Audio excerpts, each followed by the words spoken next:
All right, 7:31. That's long enough.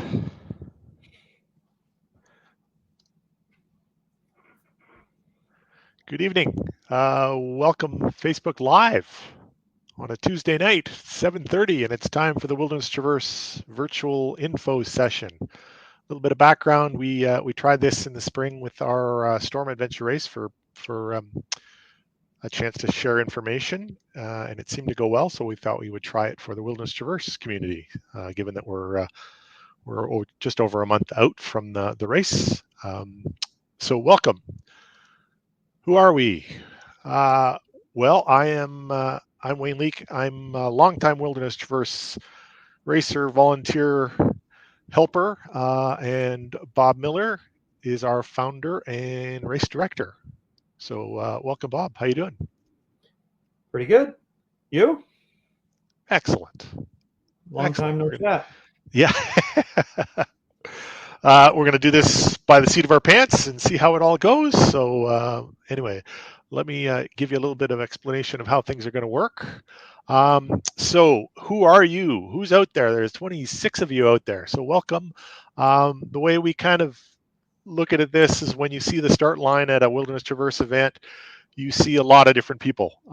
You see usually in the back with a scared look on their face, you see some rookie racers, people that haven't tried it before. We also see some casual racers and people come out every year and can always use a little bit more information. And then we see our experienced racers who have done this before but are always looking for an edge to maybe see if Bob will drop a hint or something about the course design or something like that. So we decided we would try and do this. This overall presentation is kind of targeted at the rookie and the casual racers, but it's a chance for anyone who's interested to play along, and hopefully you'll get something out of it and a chance to ask questions about it. So, all right, moving on. So, Bob's going to give us a little bit of a background about Wilderness Traverse, a little bit about the history. I spent a little time this afternoon making this fancy map that shows everywhere that Wilderness Traverse has gone since 2010, I guess. Why did you start Wilderness Traverse, Bob? I was talked into it by group. Actually, by there was a group of us. I think it was after an orienteering race. We were out for lunch, and we were all lamenting the loss of all the other 24-hour races that used to happen in Ontario. So they convinced me to organize the event back in 2010, and here we are, 14 years later. Still keeping on. And still Yeah, the only 24-hour race in Ontario. I think you're right. Yeah, unfortunate, but we keep thinking someone else is going to step up, but we'll keep it going. We'll Um, see. We started over in Halliburton at Sir Sam, raced out of Sir Sam's that first race. We were over. Was it Stanhope 2011? yep, 2012 was that when we moved over yeah, Perry that was Sound? Bala. That was Oh, 20, Bala. 2012 was Bala. Yep. 2013 was up in Nobel. Yeah, a bunch around Perry Sound there. Yeah. And then Grand Tapitou Resort, and yeah, we went right from Perry Sound. Where was 2015? Orville. Orville, right? Yeah. 2019, 2021, and 2023 was Lions Camp Dorset. And 2024 finds us in YMCA Camp Pinecrest. So just another note, I mean, over since 2010, Wilderness Traverse has been around, part of and supporter of Adventure Racing Ontario, which is the point series that has been a little bit dormant, but hopefully will be making a return to the adventure racing scene in the province. A supporter of the Canadian Adventure Racing Association, which is races and race directors across Canada. And new this year, Wilderness Traverse is part of the Adventure Racing World Series North America Series, which is um, shorter one-day overnight races, things like that, but across North America. So we're kind of excited about the opportunity that's going to be presented to kind of get racers who are interested in this series to perhaps venture north of the border and give Wilderness Traverse a try. I don't think has a U.S. team ever won the event. I don't think so. I remember Kyle Peter came up ready to win, but didn't They were work out for him. close. They dropped their tracker. Remember that? They dropped their tracker. I remember him riding by me on a trail early on in the race, and I'm like, "What are you doing back here?" And he's like, "Don't ask." And he just kept going all the way to the front. Yeah, they had a shot. That's for sure. All right, moving on. So a little bit about how this session is going to work. So we've kind of put together in 3 different buckets. A little bit about pre-race and doing your homework, a little bit about the race weekend, and then leaving time for questions for any specific things that we haven't covered that you guys might be interested in. So let's move on and go pre-race. Let's talk about doing your homework. So there's a few things in the homework list that you can do. We just kind of wanted to, so things we can be doing now, and hopefully you're already doing now, is train like your race. So the objective here is Wilderness Traverse shouldn't be something new. It should be something that you've trained for. It's something that you've tried all these things. So we've got a few different areas. First bucket is what we call stuff. If you get a brand new pair of Salomon trail shoes, the first time you wear them shouldn't be race weekend. You should be training in them, so getting used to them. You should be making sure that your bike is tuned up and addressed and ready to go. You should be comfortable. You've got a pack that you think will work for Wilderness Traverse. Make sure you're out there and you've hiked on it with hours with a load on it to make sure that it fits and the straps don't chafe and things like that. So make sure your stuff is in order. That's the stuff you should be doing now over the next 6 weeks. Next bucket is this is a team event, and I know teams come together in various different ways. If you can train with your team, the more time you spend together out there with your team, the better you are, because it's a pretty intense experience, and you're going to learn a lot about the people that you're out there racing with. So you better make sure that you're compatible to race with them. Another bucket is distance. This is the time where, yeah, I'm pretty comfortable riding my mountain bike for 5 or 10 kilometers, but how does your butt feel when you're at 30, 40 kilometers? So this is time to stretch out your training to make sure you're getting the miles and kilometers in there. And then the other thing about training is try and brick things together. So what that means is if you're out there training on your mountain bike, well, maybe set yourself up at the car where you ride a set of trails for a couple of hours, come back to the car, quickly transition to your trail shoes and go out and run the same trails or navigate around the same area. Thing. Put together the disciplines so that you're used to trying different things back to back, as well as you're used to transitioning and changing from disciplines in a hurry. And then the last thing about training like your race, can you do it in the dark? This is a big step to get to overnight racing. That everyone can make the step, but you got to be prepared to understand what you're in for. Yes, I'm a good mountain biker, but am I a good mountain biker at 3 a.m. in the rain when I'm tired? And I can read a map and use my compass, but can I do it in the middle of the night when I'm not sure where I am and how I relocate myself? So the darkness really adds another layer to it. So get out there and do an overnight and try and get yourself sorted. Any other thing to add to that, Bob? No, the last point's really good. Certainly, if you haven't spent time overnight before a race, it would make sense to do that. Even just part of the night, spending part of the night trying to probably trek would be the most challenging thing they'll do in the dark. Yeah, shooting some bearings, going between some obvious features, and just practicing that would be pretty critical. It's amazing how much slower you move in the dark, and getting used to that and understanding that. I think it still amazes me, even to this day, when we're racing in the dark, and it's like, oh my gosh, we're only here, kind of thing. So, yeah, that was a great point to end on. It's kind of a golden rule of adventure racing: is if you're not sure, you probably haven't gone far enough. That rule goes double in the dark. Yep. Now what else should you be doing? You should be checking the website.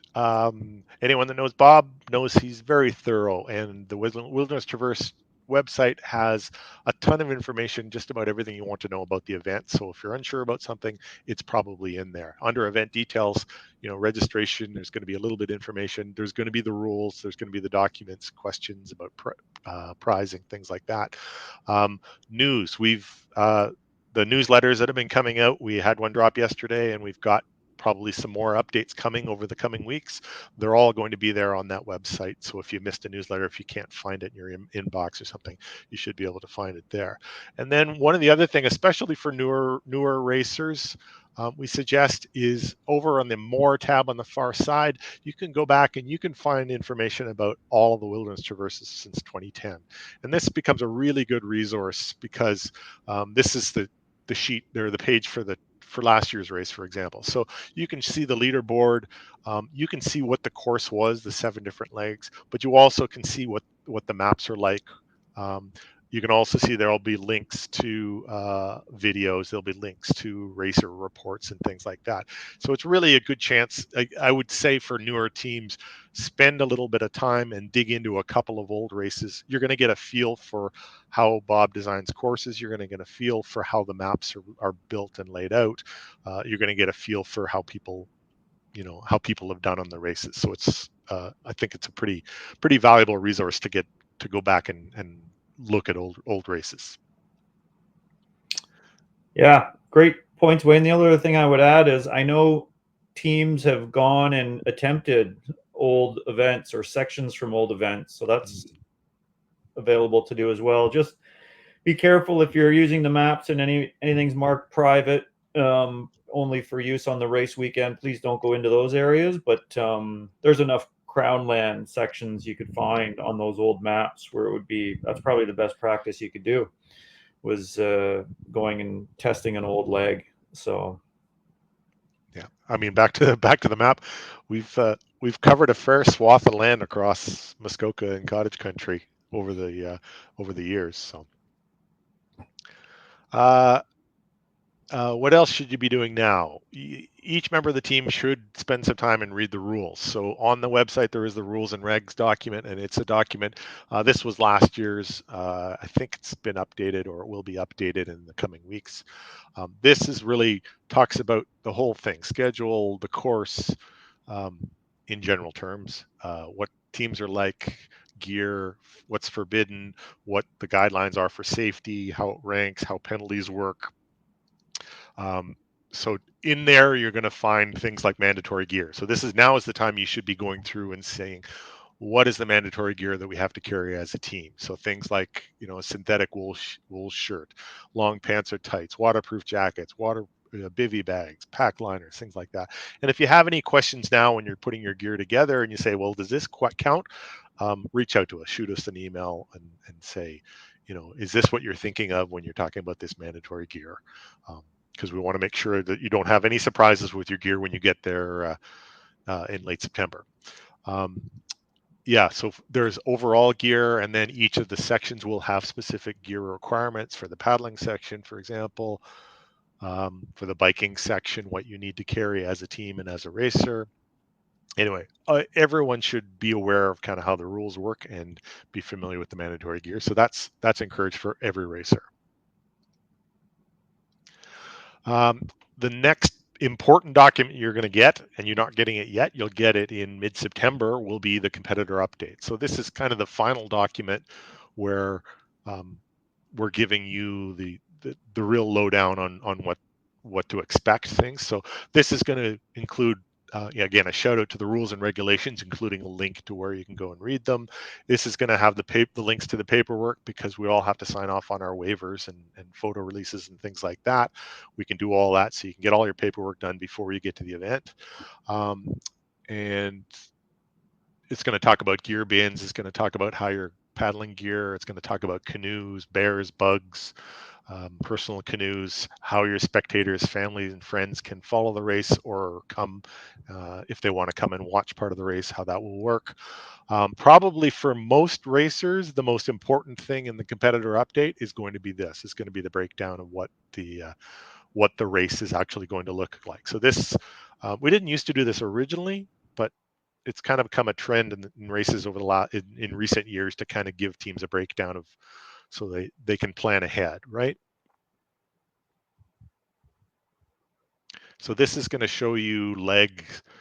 This is last year's course breakdown. So there was a short trek prologue, then there was a paddle portage for 34 kilometers. So what you're going to see there is the distance. Now this is the distance is the prescribed course or the generally accepted recommended course, even though you're not going to know that. There's not going to be a line on your map telling you should be going this way, but to get from point A to point B, this is probably makes sense, the best way to go it. You could probably go a different way and perhaps make a different route choice, or perhaps get a little bit off the beaten path, and your distance may vary. Time estimates, and again, Bob makes these based on experience of how long, trekking for, 7 kilometers over this type of terrain or this type of bush or this kind of swamps. A fast team will probably do it in 2 hours. A slow team may do it in 4 hours. So that's what you're looking at when the time estimates. It's the fastest team in perfect conditions, probably in the middle of the afternoon on a sunny, clear day, versus the long one will be maybe in the dark when you're really a slower team in the dark. When you're tired. So using that kind of race breakdown, but what that allows you to do as a team is you can start to think about what your bins are going to be and what should be in those bins and when. So as part of the race gear, you get to provide the race organization with a couple of gear bins, which maybe a trek bin, maybe a paddle bin, maybe a biking bin that you can put your gear into. So you can kind of think about which bins you're going to get and when you're going to see them.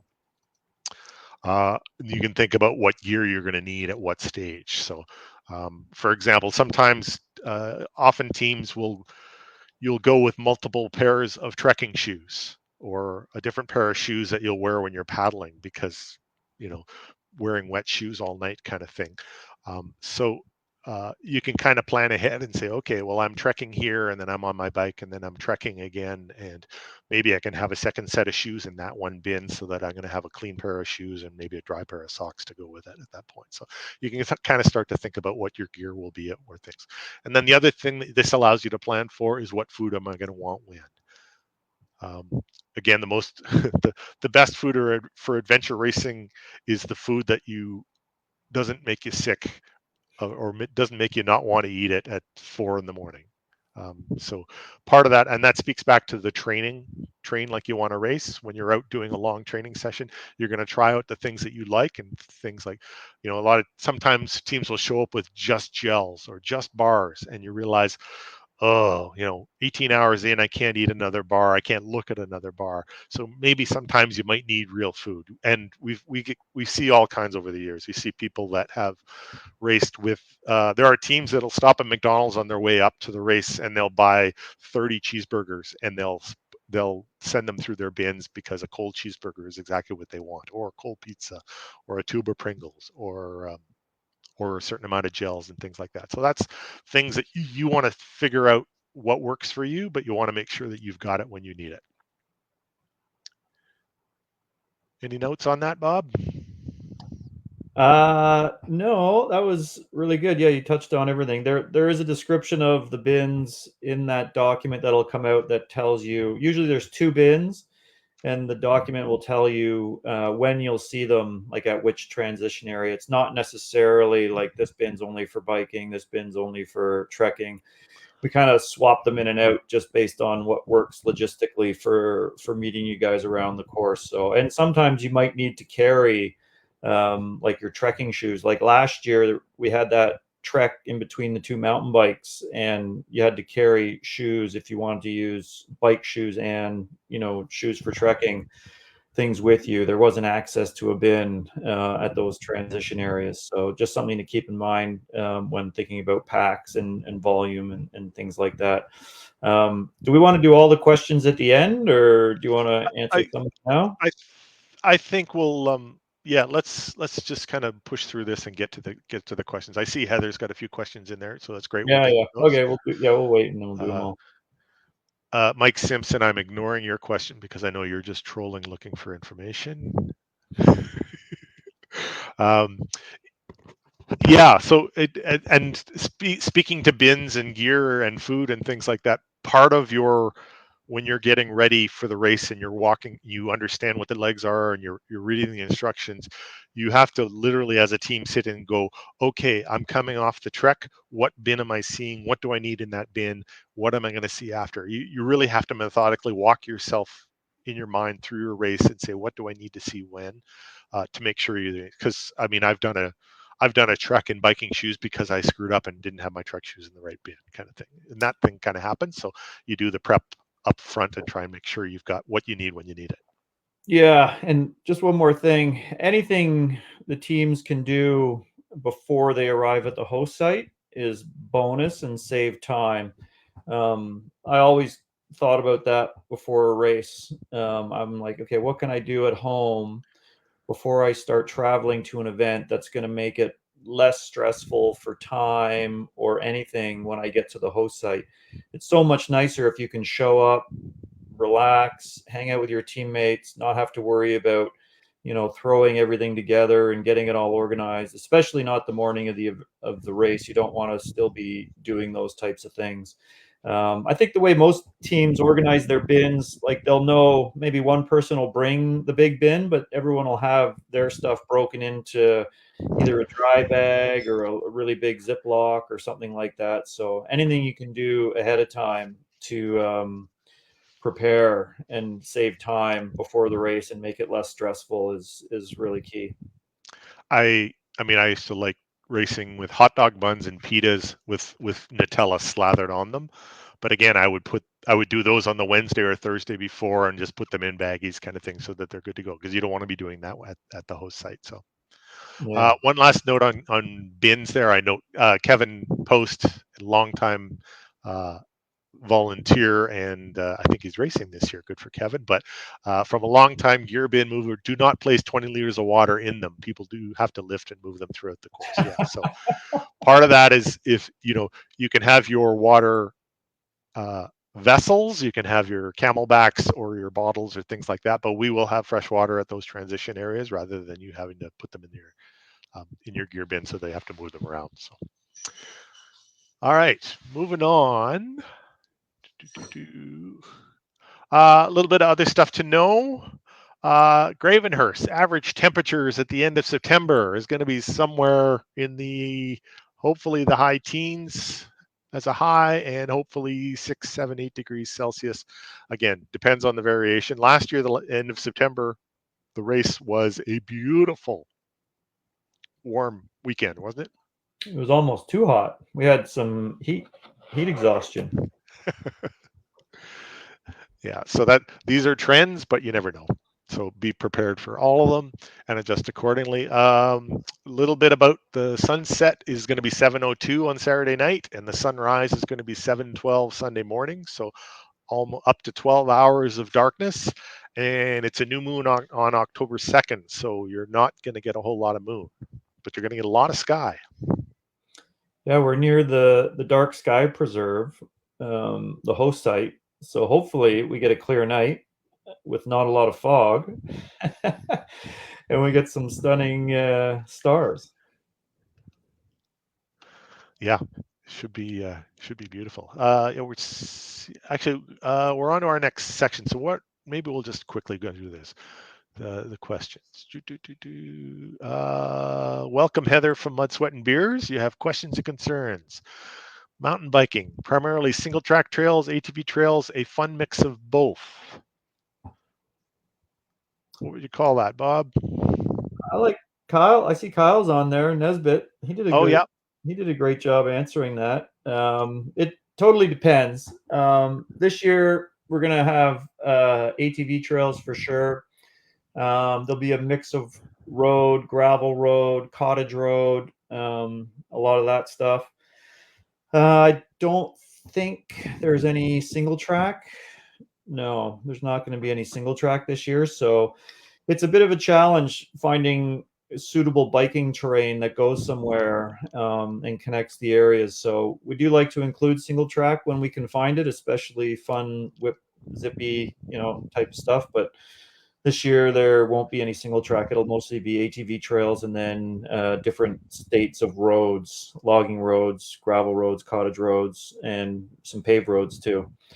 So it'll be a bit of a mix. That being said, the ATV trails, if you're a good technical rider, will help you tremendously. Anyone that's ridden ATV or snowmobile trails in Ontario knows they can be very rutted, mud holes, lots of branches, all sorts of things all over the place. And picking a line and being a good technical rider will help you quite a bit on those sections. So it's definitely good. You'll have an advantage if you're a good technical rider in some of the stages for sure. I found a new feature of we can actually put the comments on the screen. So Stas asks, possible to use a gravel bike for the biking section? I'm almost positive a mountain bike is mandatory. Yeah. I'll just double check the rules or the gear list, but you don't want a gravel bike on those rougher ATV trails. Yeah, we say mountain bike. So what type of mountain bike you use is up to you. Usually we require at least front suspension on the bike. But yeah, certainly a mountain bike for those rougher sections. You'll end up walking and probably wrecking your tires if you're riding on some of the rougher. Think like lots of boulders, like decent sized boulders you're bombing down, and very rutted trails, lots of puddles you don't know what's in the bottom of. Hitting that on a gravel bike with not a lot of suspension, you're going to probably end up walking out. So mountain bikes are mandatory with a minimum of front suspension. Yeah.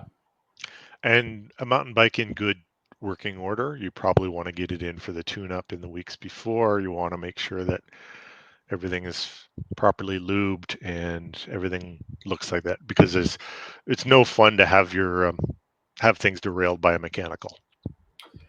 Yeah, and depending on the weather we get, if we get rain and the trails get mucky, carrying a small bottle of lube with you on the course is very beneficial. And I think teams are getting those this year from Squirt.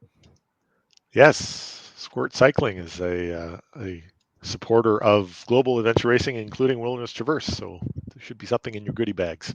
They also have a good line of like bike cleaners and things like that. And depending on how the weather is looking, that might be something to have in a gearbox as well as to help clean your bike or something. So that being said, we were on the trails a few weeks ago and they were drier than I would have expected. So we'll see what September brings. All right, we're good. Moving on. So there's stuff to know. So let's talk about the race weekend. Where is it? We are at YMCA Camp Pinecrest. Everyone in ooh and ah at my Google Earth animation. What can we learn from that? That we're up in cottage country and there's a ton of lakes around, there's a ton of forest around, and there's a whole lots of areas with nothing. And we're spinning around Camp Pinecrest because we're not going to tell you where you're going to go. You're going to find that out on race weekend. So yeah, it's a neat. It's a great spot. We've hosted events there in the past, not Wilderness Traverse, but some other similar style events, and there's great terrain. I think we mentioned in one of the earlier newsletters, if you go out to the Georgian Bay coast, you've got tons of crown land and stuff there. You go east, you've got Queen Elizabeth II Provincial Park, and there's a swath of really cool kind of rocky shield that dots out throughout the forest. It's really fun traveling on that stuff. And of course, south, there's the Trent Severn Waterway, not far south, but then there's again good wilderness on both sides, north and south of the Trent Severn. We'll be avoiding the busy cottage lakes just north of us. We don't expect to go on Lakes Muskoka or Rosso or anything like that. But yeah, surrounding that whole area, there's great terrain, so it'll be fun. I'm putting Kyle's note up there. Nothing new on race day. That's pretty good advice. Shouldn't be trying out food you don't like or haven't trained with. You shouldn't be riding a brand new bike that you haven't broken in. You shouldn't be using new shoes and things like that. So a little bit about the schedule. So Friday, September 27th is arrival, check-in, and potentially gear drops if you're bringing your own canoe, or depending on the final logistics, which haven't been finalized yet, whether we want you to drop your bikes or anything like that. So that stuff that potentially could happen on the Friday. And then Friday night, hopefully, is your final preparation and sleep. I think we have a couple of spots still left at Camp Pinecrest for teams. If you're interested, the link is in the newsletter and on the website. Although there may be teams that will be staying nearby or making your own arrangements. That's all fine and dandy. Saturday morning starts early. There will be final check-ins and gear drops for teams. It's okay if you can only show up Saturday morning. We probably don't recommend it if you can. If you could at least get close on Friday night, you're probably better off rather than having to make a long drive early in the morning to get up there. For those that are staying at Camp Pinecrest, there is a breakfast available, and then we will be doing race package and map distribution early on that morning, and then closer to the start time, we will have a final briefing and Q&A, and then either travel to the start or the start. Again, these are all TBD. And then the race officially starts at 10 a.m. and the course will be open until Sunday at 4 p.m. Correct, Bob? Yep. So, and that's nonstop racing. You're racing as long as you want. If you're stopping on your own time. If you want to stop and have a sleep, then that's entirely up to you. But you have to manage yourself through the race course. We'll get to course a little bit later. So. Yeah, it really, that point about the course closing at 4 p.m. really reminds me that there's a big day of racing left on Sunday. And a lot of teams we see dropping out. Usually it happens through the night on the Saturday night, or late evening or early morning. But keep in mind, you have that whole day. That's a lot of daylight from 7 a.m. to 4 p.m. So even if you have to stop and rest and regroup, don't make any rash decisions kind of when you're in a low spot. As a team, just take a step back, take an hour, 2 hours, maybe longer. I think we're going to talk about the different courses. There's different levels of course. There's the longest course, what we call the expedition course, and then a mid-level course, the explorers course, and then the challenge course. So more than likely, if you stop and take a break, get up early Sunday and keep plugging along, you probably have enough time to finish at least the challenge course, if not more. So really think about that before you do anything rash and think about dropping out. There's a lot of time on Sunday, even though you might not feel like it in the middle of the night on Saturday. Continuing again, I guarantee you, Sunday afternoon, Sunday evening, you'll feel a lot better finishing the course versus having pulled the plug. Like especially navigation issues as well, right? Sometimes we just kind of don't know where we are, and all of a sudden the sun comes up, and it's like, oh, well, that's pretty obvious where we are, and okay, we can adjust and regroup, and away we go. I put up the comment from Mike Simpson: just hang on till the sun comes up. Amazing what can happen when that happens. Absolutely, it's one of the great things about overnight adventure racing is that pre-dawn moment when the sun is starting to come up and you're feeling good, and yeah, it's kind of a fun. It's part of what makes it such an amazing sport. So. All right. So Sunday course closes at 4 o'clock, and closing ceremonies where we will have awards, a meal, and a little bit of a chance to tell stories and swap stories with us, because that's part of it. Is we are a community, and part of the thing about Friday night when you get there, and if you've got all your prep work done, it's great because you can visit with other teams and hear, because everyone's going to have a story and everyone's going to have a unique experience to them and their team, and those are just great stories to share and be a part of the community for the weekend. So, all right. So on that, again, TBD when the timing is on this, but you're going to get either Friday night or Saturday morning, you're going to get your race package. So what's in your race package? There's going to be a document with your competitor instructions. So what that is that's um, it's going to have everything you need to know as a team during the race. It's going to have contact information. So if you want to have we have our head of safety, you have Bob's cell phone numbers, headquarters numbers, 911. You're going to have what's in your race package.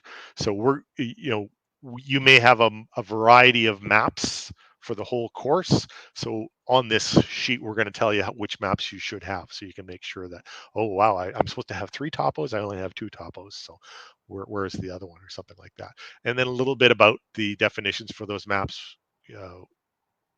What's the scale on them, what's the declination on them, what are the out of bounds areas, and as well as definitions. And when we say a CP, what do we mean? We mean a checkpoint. We see a TA, what does that mean? It's a transition area. So additional rules and notes are going to be in this document. And then this document is going to walk you through the course. So everything is going to be in there in plain language, and it's going to say the start. The start is located at Camp Dorset. It begins at 10 o'clock on Saturday. You should be on NTS map number 1. And section 1 is going to be a plain language description of what you're going to be doing for that section.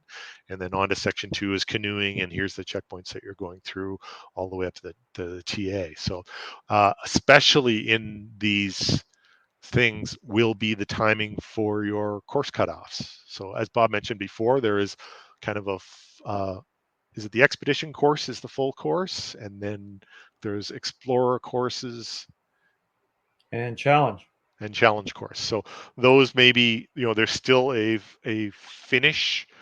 There just be a shorter version of the course, so to make sure that everyone gets through in the time allotted.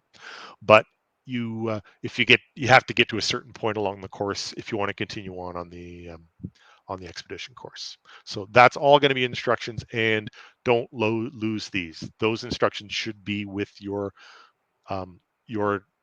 maps and your pack throughout the race, because you may need to reference back to them.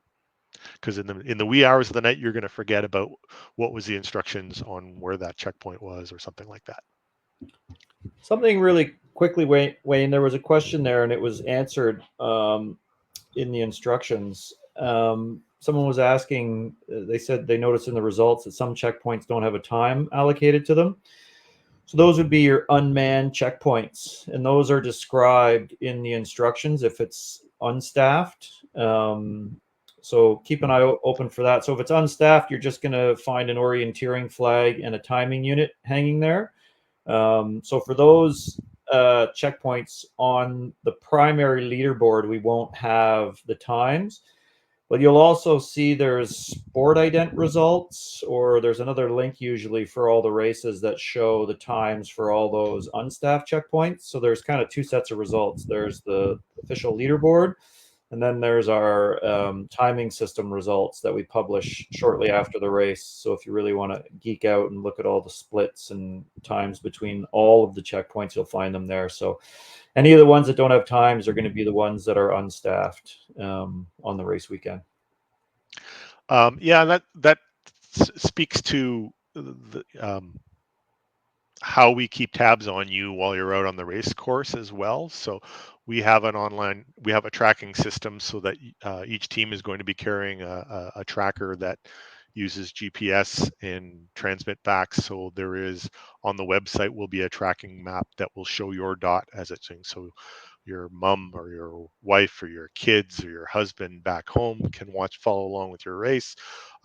We also use that Barb and Barb and Amber, who kind of run our headquarters, they're following along the tracks all the way along. So we'll probably know you're lost before you know you're lost in terms of things like that. So we would kind of keep an eye on that. So for something like like CP8 there, an unstaffed checkpoint, we're also going to see your tracker. We're going to see if you've passed through that. So using the idea of the GPS track of where we saw you went, plus the sport ident, we're going to kind of confirm whether you actually scored that checkpoint or not. So Yeah. And I guarantee you, race headquarters is always watching. oh yeah.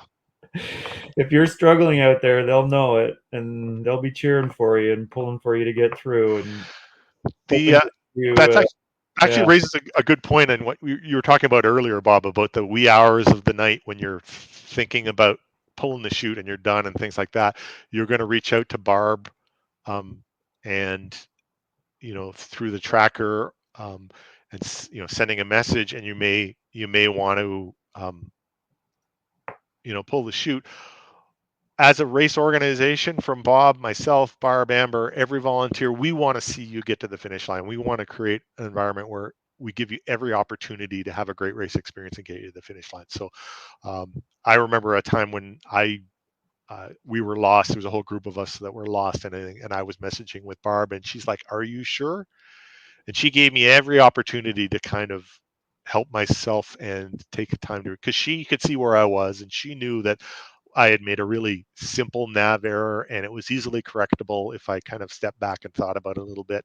I didn't. I ended up pulling the chute and kind of thing. So in that case, she basically says, okay, set your compass to this bearing and keep walking for about an hour and you're going to hit a road and then you're fine, kind of thing. But as a team, we really want you to have the best opportunity you can. So we're there cheering for you, and we're going to do everything we can to make sure to try and help you get to the finish line. Boris's question: any fresh water at unmanned checkpoints? no. Well, it's cottage country. There's tons of fresh water. Yeah, it's true. There probably would be some not far away. So the only places we'll provide water are the main transition areas, and this will be detailed in the instructions. If there happens to be a remote transition area, there will not be fresh water there either. But I don't know if it's in the mandatory gear or recommended gear, but you definitely want to have a method to treat the water on the course. You'd be hard pressed to get through just going from transition area to transition area. There's a lot of amazing devices to purify water out there now, from filter flasks. Solomon makes a filter flask where you just scoop it up into the flask and the filter is in the lid. There's a whole bunch of others out there. And of course, there's treatment tabs that don't taste as awful as the old iodine stuff. The water's good to go in 15 to 20 minutes. So you're definitely going to need a method to treat water on the course. Anita's question: will we have to cross rivers or swim this year? There is we can spill the beans on that one. There is definitely a swim. I think it's maybe 20 meters, maybe a little less, something like that. You're too Yeah, nice, Bob. I know. There's one for sure. All right. Oh, and Kyle's chiming in with another great tip. Life straws are your friend. That's another water treatment solution that seems to be quick and easy and a lot easier than the old days. So. Okay, so moving back to our race package, the next piece is the maps. So I can say this because I know him, but Bob is a map geek. Bob loves maps. Bob knows maps, can build maps and things. So you're going to get a package of maps that is exactly the right set of maps you need for your race. So what's going to be in that package? There's topographic maps. So this is the Government of Canada topographic map thing, and then based on the course testing and the course design, Bob has supplemented it with additional things like out of bounds areas in orange, and perhaps there's a trail that wasn't on the original map, but in testing we have a GPS track for it, so we've added in, or little bits of instructions and things like that. The other thing on the maps is going to be all your start, your checkpoints, your transition areas, and things like that are going to be pre-mapped on there. So you don't have to worry about, when you get your maps, having to plot things. So that's the topo maps. Those are kind of the main maps, and you may get one of those, you may get two of those, you may get three of those, you may get four of those. Some of the big expedition multi-day races have 20 maps, 30 maps kind of thing. It kind of depends on the scale, but you know, it's as many maps as you need. So Wilderness Traverse, I think, you know, 2, 3, 4 kind of thing has been the maps over the years. So it'll be something like that. Something before I forget, Wayne, I know this a newer team didn't realize recently that they noticed other teams looking at computers after they got the maps in the race. So something to mention. So on the race course, you're only permitted to use the maps provided. However, before the event, so like after you get the maps handed out the morning of the event, you can refer to other maps or even online sources like Google Earth or Google Maps to look at aerial photography of the area if you think it might help you. So that's why you might see other teams doing with their laptops out. They're maybe looking at, you know, specific areas, trying to figure out if there's something that's going to help them get through, or, you know, speedier way through an area. So just keep that in mind. That is permitted.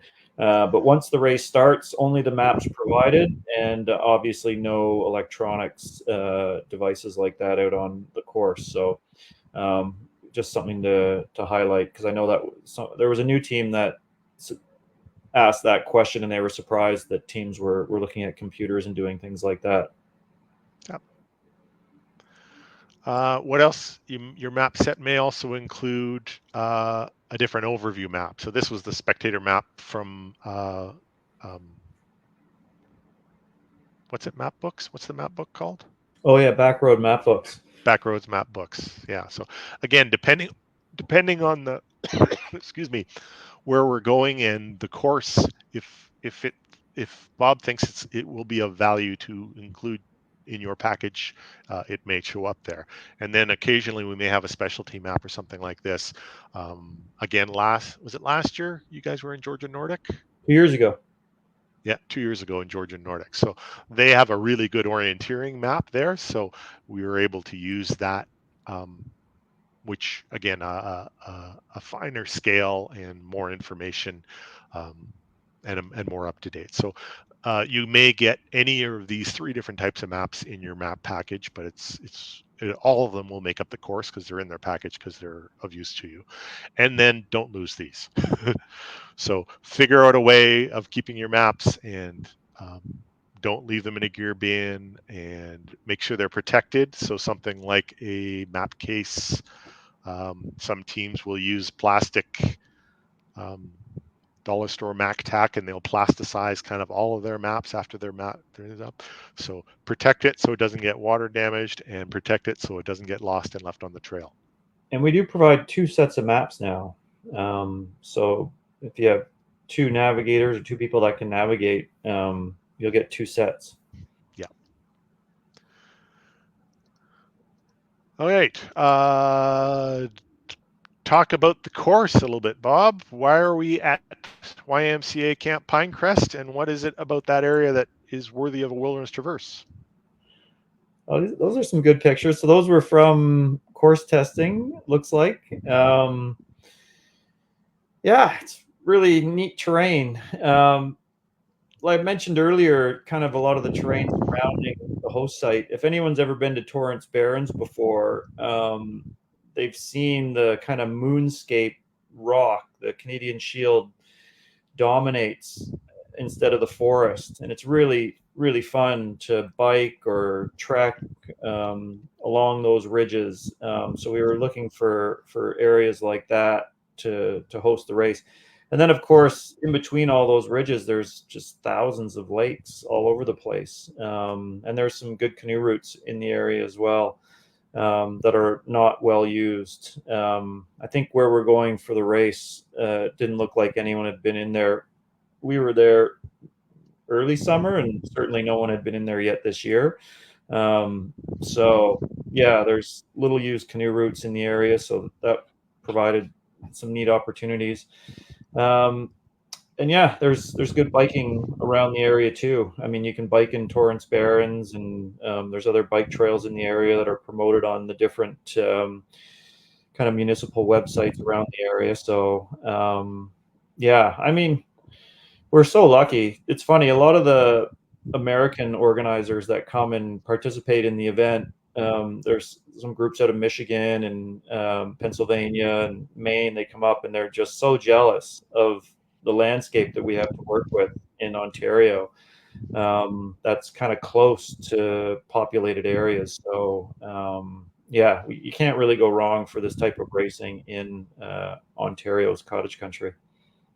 I'm involved with the Adventure Racing World Series as a race referee, and I was at Expedition Ozark this spring down in Arkansas, and it was I mean it was a great race and things, but just the land use that they have to deal with and the permissions and this little portion you could do off trail orienteering type of racing, but then you had to get on this trail and then you couldn't step off the trail kind of thing. There was a whole lot of constraints as course designers that they had to deal with to make a good course kind of thing, and it just makes you realize how spoiled we are in terms of it's wilderness traverse, right? You can move through we get to move through terrain where there may not be any trails, or you're not hugging beside a road or a power line or something like that. So it's really a luxury we've got here in Ontario. Okay, let's jump along. Just a little bit of unsolicited advice. It's a team sport. You only move forward when you're working together. This picture I pulled from a previous Wilderness Traverse. So that's Alex Provost, one of the top teams in Canada and in the world actually now. But you can see when they're working on their maps, it's a team approach. So they're all involved, they're all engaged. He's the lead navigator, but the other three have a good understanding of the course and they work together. So it is, and part of it is using all your assets as a team. So if someone is carrying the maps and is the lead navigator, well then maybe it's someone else's job to make sure that everyone is staying hydrated, or someone else's job to say, oh, maybe we're are you eating enough, and I'm going to check in with you. I used to race with my brother-in-law Ray, and he would put his 15-minute timer on his watch, and every 15 minutes his timer would beep and he'd yell drink, and we'd all have to have a drink kind of thing. But again, those are things working as a team. You want to make sure that you're kind of all working together, because at any given time you may be feeling good and your teammate may not be. So it's up to you to kind of work together and help support each other. Transitions. Someone early on in my adventure racing career used to tell me, stop time is dead time. If you're sitting there stopped and you're not moving forward, you're not doing any good. So especially later on in the race, in the middle of the night, if you're making a transition, it's so easy to sit there and drink something and get warm and things like that. But if you're not moving forward, you're putting at risk your chance to actually succeed in the race. You'll see the top teams, and back to the teamwork aspect, you'll see the top teams come into a transition, and it will boggle the mind how fast the top teams in the world will go through transition. And it's very much teamwork. So I've got my shoes on. Okay, who needs their bike put together? Okay, who needs their food? Who needs water in their pack? The top teams are constantly back and forth, basically helping each other to make sure, with the whole goal of trying to get them through transitions in a hurry. Transitions, that's where you see rookie newer teams really slow down. Is a top team will be through a transition in 10 minutes, and you'll see teams that'll be in there for an hour kind of thing, and they haven't really done anything different. So again, we talked about this a little bit earlier. Night, it's tougher out there to navigate, it's colder out there, and you're probably going to be moving slower. So keep on moving forward, but just recognize and account for that. So it's like, oh, we're going to be out there for a couple hours. Well, we might be out there a little bit longer, so I better make sure I've got an extra layer of clothing in my pack, or maybe I need some extra food in my pack. So it does it's a different beast to be out there in the dark, and that's what makes it fun. So. My last unsolicited advice is this is fun and you can do this. This is a picture of me in 2015, our team lather, rinse, repeat. After a couple of short course and DNFs, we got our first full course finish, and it took us 29 hours and 58 minutes. We came running in with 2 minutes to spare before the course closed. But we did it, and we hustled, and we worked really, really hard to get a full course finish. But and again, we were a back of the pack team. But it is possible, and if you work together and keep pushing hard. So. All right, let's start with what do we got? We got a couple questions in there. Keep your maps dry, says Kevin. Yes, absolutely. Phil has a question. Can an Apple Watch be used if it's a non-cellular device? That's a tricky one. I think you'd have to see the type of watch. I mean, obviously nothing with GPS compatibility is allowed. I'm not 100% sure if those watches have GPS capabilities. They probably do, I would imagine. And then if that watch can connect to the cell phone that you're carrying that's sealed in your pack, like we're going to take a cell phone from each team and seal it in an opaque kind of bag that you're going to show at a few locations along the course and then at the finish line to make sure it wasn't cracked open. So obviously if that watch can communicate with the cell phone you're carrying, it's not good, not allowed. So it probably depends on the watch. You'd have to maybe send an email with more specifications on the watch. There's so many variations now, it's hard to answer that one. A lot of racers use the Garmin watches that do have a adventure race mode. So at the beginning of the race, you set your watch into adventure race mode, and then it disables the GPS. It enables the tracking in the background, but it doesn't feed you any information. And then, so at the expedition race where I was referee, for example, we had teams tell us before the beginning of the race that their watch was going into adventure race mode, and then at the finish line, they had to show us it coming out of adventure racing mode. So it was obvious that it hadn't been used for any GPS throughout. So. On that point, though, Wayne, we still don't permit those watches at Wilderness Traverse. Okay. There's a explanation in the FAQ section on why. It's more to do with what you were just explaining there, the management of the going into and out of adventure race mode. And there's a whole bunch of issues where if the watch dies during the race, the USARA has a very explicit set of rules. And there's a lot of risks for teams wanting to use those watches that will result in them getting disqualified if they're not used properly. So we just don't want to get into the weeds with that technology yet. Jake has a very good comment. The only smart thing on a course should be the racers. Nice. This is awesome. We got lots of experienced racers on here. We should have a panel. It shouldn't just be the two of us. Yeah. Let's see. Brad is asking, what can we expect in terms of portaging during the canoe section? Yes. Well, I don't mind. I mean, I haven't added it up yet, but I think it's between 4,000 and 5,000 meters this year, if I'm not mistaken. But that'll be in I'm pretty sure that goes in the document that goes out 2 weeks before the event. And there's also an FAQ we'll update on the website that'll cover that. Probably hasn't been done yet this year, but it also speaks to train like you race. Again, people traditionally don't train enough on paddling, but think about it. If you're a team of 4 and you're going to be having 2 canoes, what are you going to do so that you get off the canoe in a hurry and portage it quickly and get back? So if you're a team of 2, who's going to be the lead portager? And if you're not portaging, are you carrying the packs and the paddles and things like that? Again, it's something that you should be able to think about how it's going to work, and you're going to practice it. Speak a little bit, Bob, about the canoes. Typically they are better off as a single person portage, correct? Oh yeah, they're great canoes. Again, we're lucky in Ontario that we have amazing canoeing terrain, and there's outfitters that supply really nice canoes. So the canoes are between 40 and 50 pounds, made of Kevlar, so they're quite light and nice to portage.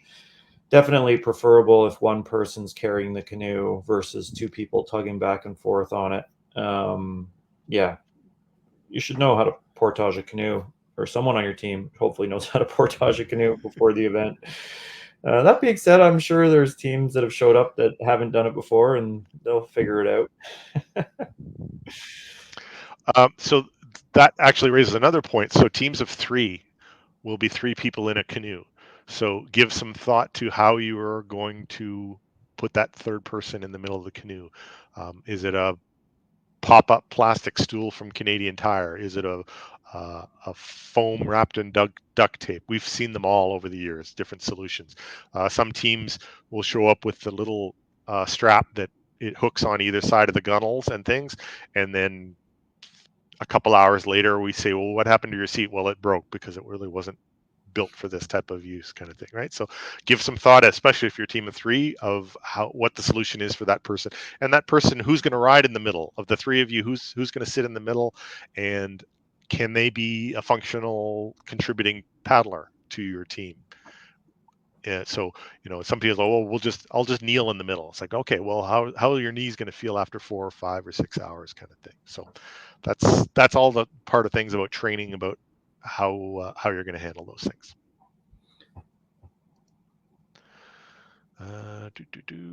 Can a bike Heather asks, can a bike computer that relies on satellites for an odometer, speedometer that does not show location be used? I think we're still no on that one. Again, it's getting into the weeds and what these devices are capable of. Usually when there's a GPS capability, there is always a way to figure out your latitude and longitude somehow with that device. Maybe there's some out there that aren't. So for now, we're still no with any GPS compatible bike computers. Our default would be no. If you make a strong case that why it should be allowed, then reach out and we'll look at it. But yeah. Let's see. JL is asking, do people leave the map boards and bike bags on their bike, or are they to be removed and put on at the transition areas? I think I saw someone answered that. I thought Brad answered it. Oh yeah, Brad said leave it all on your bike if you're riding with that setup, which is accurate. So yeah, you can just leave the map board on the bike. You don't have to take it off. We'll transport it like that. And then bike bags on. Oh, like if you. Oh yeah, no, bike bags can stay on as well. That's fine. So speaking as someone who's done his share of time on a gear truck and moving gear and things like that, make it easier on the race organization and the volunteers. Don't leave your bike when we have to transport it with a helmet over here and shoes over there and things like that. If you want us, everything has to either be in your bin or it has to be attached to your bike. Yeah, the shoes and helmets should be in the bin almost certainly. You don't want stuff dangling. Yeah, for sure. Same thing with paddle bags. Again, we do our best when moving things around, but you want your life jackets in the bins if at all possible. If not, they need to be at least attached. So you just don't want things going astray and you getting to a TA and you can't find your life jacket because it fell off in the back of in the truck. Yeah. Okay. Oh, the eternal question. Yeah. Yeah, he saw that. That's the classic one, right? You know what? It was funny. We were commenting when we were testing the course this year how nice it is when you stay dry using a canoe paddle. And then we were also discussing the merits of there used to be a race in Ottawa that only permitted canoe paddles. They didn't permit kayak paddles. Maybe we should do it. We'll do a survey on this, Wayne, on if they would prefer or think we should only permit canoe paddles for a race at some point in the future. But to answer the question, the way it's normally answered for adventure racing is most teams will find it more efficient using a kayak paddle. I'd say almost like 99% of the teams will find that. If you're a really experienced marathon racing tripper type person, you could probably get a nice lightweight bent shaft canoe paddle and work together to keep up with the kayak paddling teams, but almost certainly kayak paddles usually are better for most teams. That being said, we don't provide kayak paddles with the rentals. We'll provide canoe paddles from the supplier. So if you want kayak paddles, you have to bring them yourself. And then you can leave those outside of your bins. But again, like Wayne mentioned, they should be strapped together, and we'll move those separately. And they should have your team number on them as well, things like that. And then there's a whole variety of kayak paddles out there. You can get cheap ones to really, like $500 expensive carbon fiber ones. And there's a reason they're $500. They're better, they're lighter. But again, they're quite expensive. So if you're starting out, you can often rent decent kayak paddles if you're not keen to buy some. Any of the kayak or canoe outfitters would usually probably rent you some kayak paddles for the event if you don't want to invest yet. So look into that if you're keen to try some out. And one last thing, again, talking about training like your race, especially if you're a team of 3, for example, and you're using kayak paddles, that second and third person is going to get dripped on, kind of thing. So adjust accordingly, right? I mean, sometimes if on a paddling leg, you're going to need maybe an extra shell or something because you're going to get wet from the paddle. Yep. Okay. George is asking, can a rangefinder be used? I don't think I've ever been asked that question. I don't think it's on the ban forbidden equipment list. So is that like one of those things you use on like a golf course where you can see and it'll tell you how far the distance is? Yeah, I'm not sure how practical it would be. Yeah, exactly. But I think that one's okay. This is great. I love it.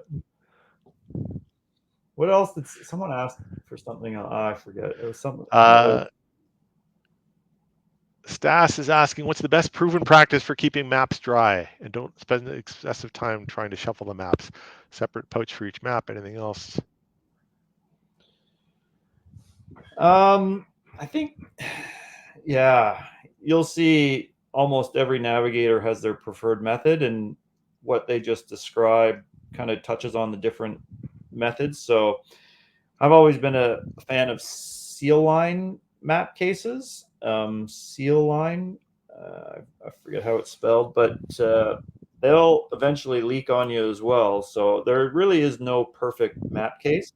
One thing you will see teams doing before the race is putting map tack on their maps to kind of improve the waterproofness. And some people kind of just put that map tack on top and carry the map like that. They won't even put it in a map case. So there's different ways to kind of skin this animal. But I have seen, there's different map companies out there or map case companies that have like the sleeves like you're talking about. And then, you can carry them in a bigger pouch. So then you don't have to worry about them getting wet. But usually if it's like pouring rain and you have to turn your map over, you can do it pretty quickly. It's not the end of the world if it's in a sealed case, but definitely have a proper map case and don't rely on a Ziploc bag or something like that.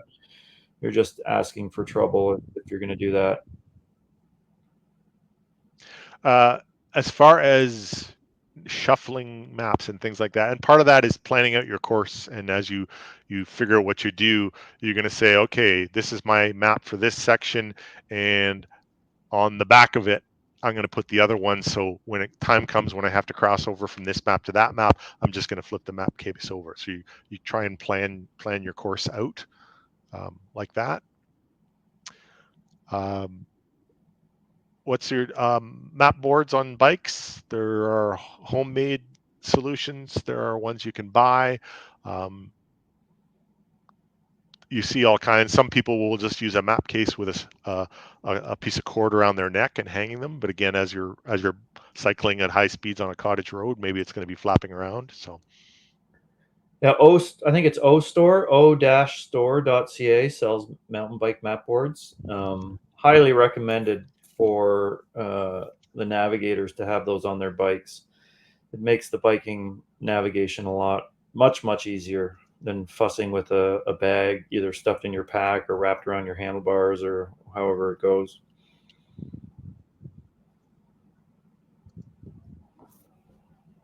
Yeah, ostore.ca. So I'll drop that in the link.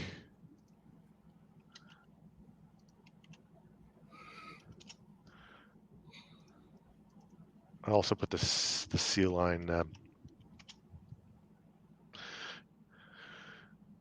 Yeah, Kevin, just make sure bags and bins are closed well. Absolutely. Clipboards for map holders work well.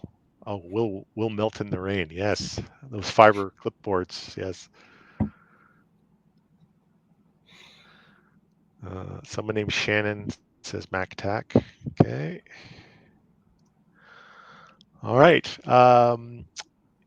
Last call for questions. Anything else? By all means, drop it in there.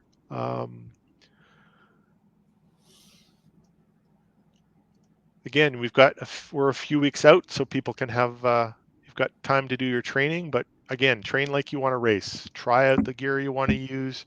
Try out the teammates you want to race with. Practice transitioning. Practice putting things together where you do multiple different disciplines in one session. Try out the food that you like. And again, adventure racing food is is very varied. Some people have strange things. Again, cheeseburgers and cold pizza and pickle juice is a favorite of certain longtime racers and things like that. But again, these are the things to try out. And if you've got questions, by all means, reach out. Send us a note on Facebook or email Bob. Always happy to help kind of teams kind of figure out if you've got questions about or things that we haven't covered. By all means, reach out. Let's see. Kevin, dollar store plastic clipboard with 6 holes punched and 3 electrical ties, lots of rubber bands, make a budget-friendly map board. There you go. Again, is Kevin offering to make those for everybody? You could do a little sideline there. Things. Again, whatever solution is going to work for you, try it out and make sure you're comfortable with it, and make sure that it's going to work for you before race day. No, you don't. The first time you ride with a map board shouldn't be the day you're doing race. So, Kyle just mentioned something good about the AR mentor program. We haven't had a lot of uptake on that this year. We're getting a little bit close to the event, but there's a group of experienced racers willing to help any newbies if they want to talk to them about different things. So if you want to get connected with an experienced racer in your area, we kind of have them stationed all over Ontario, actually. So yeah, if that's something of interest, shoot me a message. And there's some eager, experienced racers out there looking to help out. And that speaks to this community. It's we're all stepping up and doing this amazing challenge, and we're all going to get great stories out of it. But I remember a time we short coursed in the middle of the night and got to the finish line somewhere at the back of the pack, and I was sitting at the table with Benoit, who had just finished the race in 17 hours in first place. But we had a great visit, and we both had good stories to tell about it. And he was absolutely great and gracious in chatting with me and telling me about his experience, and he was asking me about my experience. So that's a great part of the sport and a great part of the weekend. So, last questions here. JL asking specific date that the leg distances will be released on the website. So that will be the competitor update, correct? Yeah, it's usually 2 weeks prior. I don't know what the date is.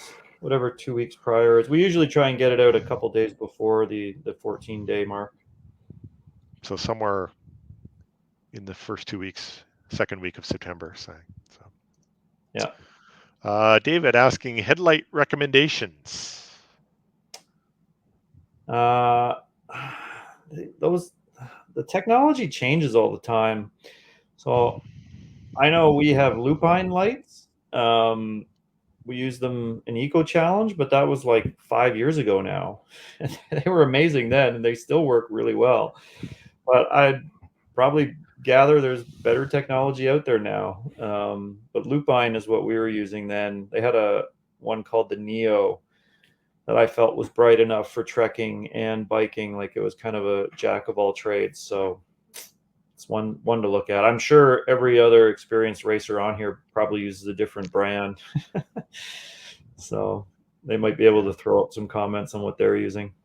And you see a bunch of different solutions. Some will be using the higher end things. Some of them will be using cheaper lights, but you can get around it by multiplying. So, for example, if you're riding, for mountain biking in the night, you want to, do you want a light on your helmet, and then you want another light or multiple lights on your bar to kind of give you, the quantity of light you need to be riding in the dark. So. Kyle, again, great comment that the brighter the better and comfortable to wear. Figure it out, try it out, and make sure it's going to work for you. Yeah, brighter is you will be faster with a brighter light. It's just whether the battery will last long enough. But that's a good point. Lightweight batteries can be switched, says Kevin. Absolutely. Heather asking, is the short course the 150 kilometer distance approximately? So the distances are always approximate, even for the full course. I think we ended up long last year, or was it 2 years ago, because there was a lot of biking on roads, which went by really fast. So we probably had like 170 or 180 kilometer course. Last year, I think we were closer to 150 kilometers. But usually the Challenger course, I'm going to say, would be in the 100 to 120 kilometer range. Usually the full course, we aim for roughly that 150 kilometer mark. And then the one in the middle, the Explorers course, would be somewhere in the like 130 to 140K. Those are the generalizations, but it's totally dependent on the course. I mean, we could design a course that's 100 kilometers long, but would still take the same amount of time. So don't get too hung up on the distance. It's more about time on the different legs. And you don't want to do a 100-kilometer course that would take 30 hours to finish. That wouldn't be fun, but yeah. And it speaks to, you managing your own race. Finding out at an early trek leg, you're going to get a sense of how fast you move through the bush, or you're going to figure out how fast you guys paddle or how fast you bike, and you kind of use that for your decision making later on in the race and say, do we want to still try to do the full expedition course when we know we're not that fast, or do we say, no, we're going to be on the Explorer course because that's going to give us the best chance of getting to the finish line in time? So you kind of have to manage your race based on your experience as you're in it. I saw a question there about wildlife.